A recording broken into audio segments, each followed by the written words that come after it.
Die Odyssee erzählt nicht, wie ein Mann nach Hause findet. Sie erzählt, was von einem Menschen übrig bleibt, wenn ihm alles genommen wird. Seine Schiffe, seine Männer, sein Ruhm und am Ende fast auch sein eigener Name. Seit fast 3000 Jahren wird die Reise des Odysseus als Abenteuer erzählt, als Geschichte von Monstern, Göttern und fernen Inseln.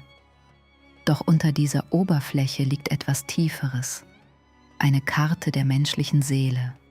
Und vielleicht ist Ithaka kein Ort, den man erreichen muss. Vielleicht ist Ithaka das, was in uns wartet, wenn alles andere verschwunden ist. Die Odyssee beginnt nach dem Krieg. Troja ist gefallen. Der Sieg ist errungen. Odysseus, der listigste aller Griechen, könnte als Held nach Hause zurückkehren. Doch genau hier beginnt die eigentliche Prüfung. Denn es ist leicht, ein Held zu sein, solange die Welt zusieht. Schwerer ist es, allein zu bleiben, wenn niemand mehr klatscht. Odysseus will nur zurück nach Ithaka, zu Penelope und zu seinem Sohn Telemakos. Aber das Meer lässt ihn nicht gehen. Und jede Insel, die er betritt, nimmt ihm etwas weg. Sicherheit, Kontrolle, Gefährten, Gewissheit. Bis nur noch eine Frage bleibt. Wer bist du, wenn alles verschwindet, woran du dich festgehalten hast? Die erste Gefahr wirkt harmlos. Keine Monster, kein Blut, kein Sturm, nur eine Frucht. Auf der Insel der Lotusesser kosten einige seiner Männer vom Lotus und verlieren jede Erinnerung an ihr Ziel. Sie wollen nicht mehr zurück. Sie wollen nicht mehr kämpfen. Sie wollen einfach bleiben. Das ist eine der stillsten, aber gefährlichsten Prüfungen der ganzen Reise. Denn nicht jede Gefahr kommt als Feind. Manche kommt als Betäubung, als Ablenkung, als Bequemlichkeit, als das sanfte Vergessen dessen, was uns einmal wichtig war. Odysseus muss seine Männer zurück zu den Schiffen zwingen, nicht weil sie leiden, sondern weil sie aufgehört haben, sich zu erinnern. Dann begegnet Odysseus dem Zyklopen Polyphem, ein einäugiger Riese, roh, gewaltig, unzugänglich. Er sieht die Welt nur aus einer Perspektive. Er kennt kein Maß, kein Gesetz, keine Gastfreundschaft. Der Zyklop ist nicht einfach ein Monster. Er ist das Bild eines Bewusstseins, das nur sich selbst kennt. Odysseus besiegt ihn nicht mit Kraft. Dafür ist der Riese zu stark. Er besiegt ihn mit List. Er nennt sich Niemand, macht Polyphem betrunken und blendet ihn. Für einen Moment scheint alles gewonnen. Doch dann macht Odysseus den Fehler, der seine ganze Heimkehr zerstört. Er ruft seinen Namen hinaus.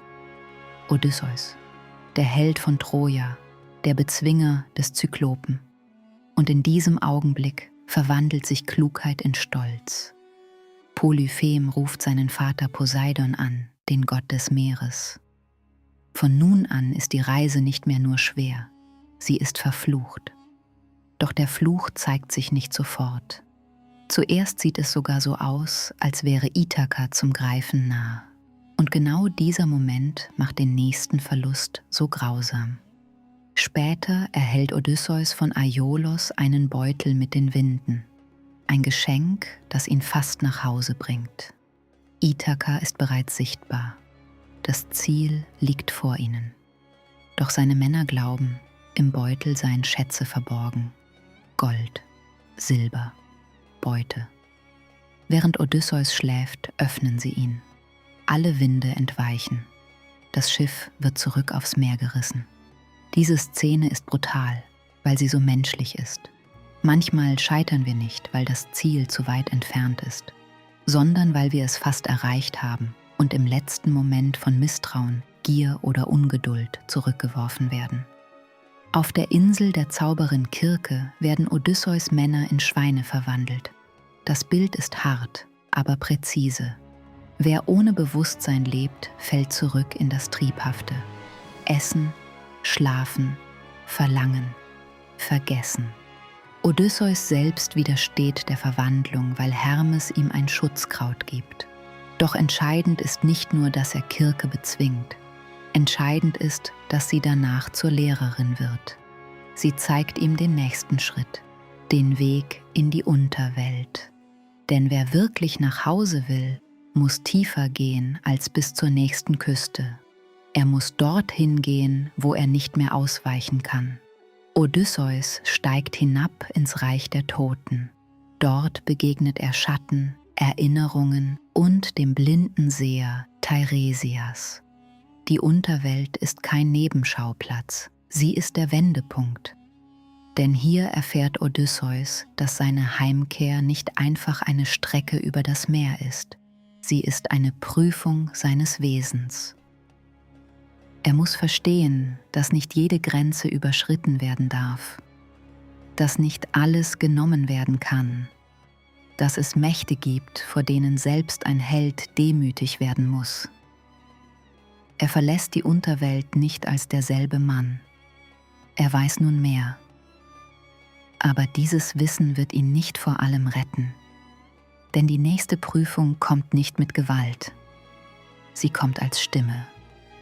Und sie trifft genau den Teil in Odysseus, der noch immer wissen will, wie weit er gehen kann. Dann kommen die Sirenen. Ihre Stimmen versprechen Erkenntnis, Schönheit und Wahrheit. Doch jeder, der ihnen folgt, stirbt. Odysseus will sie hören. Aber er weiß, dass er sich selbst nicht trauen kann. Also lässt er sich an den Mast binden, während seine Männer ihre Ohren mit Wachs verschließen. Das ist keine Szene über Mut. Es ist eine Szene über Selbsterkenntnis. Odysseus weiß, dass ein Teil von ihm folgen will. Und genau deshalb überlebt er. Nicht, weil er unberührbar ist, sondern weil er seine eigene Schwäche ernst nimmt. Kurz darauf steht er zwischen Skylla und Charybdis. Auf der einen Seite ein Monster, das 6 Männer verschlingen wird. Auf der anderen Seite ein Strudel, der das ganze Schiff vernichtet. Es gibt keinen guten Ausgang, nur einen weniger zerstörerischen. Hier zeigt die Odyssee eine Wahrheit, die moderne Geschichten oft vermeiden. Manche Entscheidungen retten nicht alles. Manche Entscheidungen retten nur das, was noch gerettet werden kann. Odysseus wählt den Verlust von 6 Männern, um alle anderen weiterzuführen. Es ist keine heldenhafte Szene. Es ist eine schwere. Und gerade deshalb bleibt sie haften. Auf der Insel des Sonnengottes Helios wird Odysseus gewarnt. Die heiligen Rinder dürfen nicht angerührt werden. Doch seine Männer sind hungrig. Sie warten, bis Odysseus schläft. Dann schlachten sie die Tiere. Als Strafe zerschmettert Zeus ihr Schiff. Alle sterben. Nur Odysseus bleibt übrig, treibend auf den Trümmern dessen, was einmal seine Heimkehr war. Jetzt ist nichts mehr da.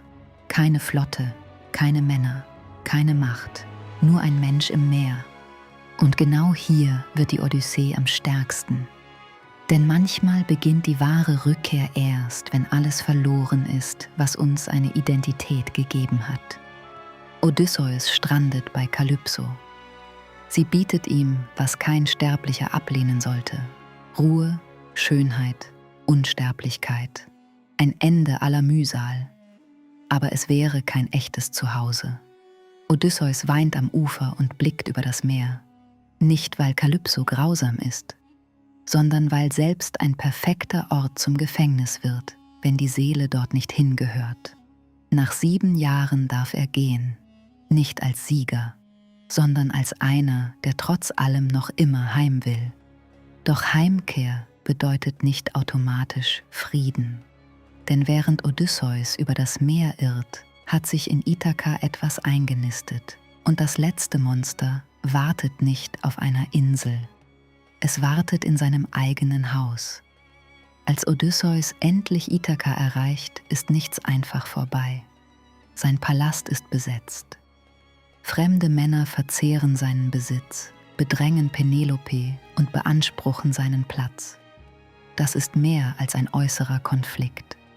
Wenn der innere König zu lange abwesend ist, übernehmen andere Kräfte das Haus. Gier, Chaos, Lärm, Anspruch. Odysseus kehrt nicht prahlend zurück, sondern verkleidet als Bettler.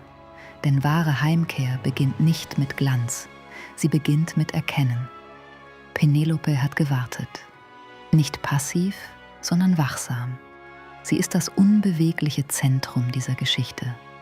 Und als Odysseus den Bogen spannt, den kein anderer spannen kann, wird sichtbar, wer wirklich Herr dieses Hauses ist. Der König kehrt zurück, nicht als derselbe Mann, der einst aufbrach, sondern als einer, der durch Verlust gereinigt wurde. Die Odyssee ist deshalb so mächtig, weil sie nicht nur von Odysseus erzählt, sie erzählt von uns. Von den Momenten, in denen wir unsere Richtung verlieren. Von den Stimmen, die uns locken, von den Stürmen, die uns zurückwerfen, von den Verlusten, die uns entkleiden, bis wir nicht mehr wissen, wer wir ohne unsere Rollen, Siege und Sicherheiten sind. Und sie sagt, Heimkehr ist möglich, aber nicht, weil der Weg leicht wird, sondern weil etwas in uns nicht aufhört, sich zu erinnern. Ithaka ist kein Ort. Ithaka ist der Augenblick, in dem wir wieder ganz bei uns selbst ankommen. Vielleicht besteht die größte Heldentat nicht darin, die Welt zu erobern, sondern nach allen Irrwegen zu dem zurückzukehren, was wirklich zählt, zu unserem Herzen, zu unserer Wahrheit, zu unserem inneren Königreich. Wenn du spürst, dass alte Mythen mehr bewahren als Geschichten, dann begleite die Hüterin weiter.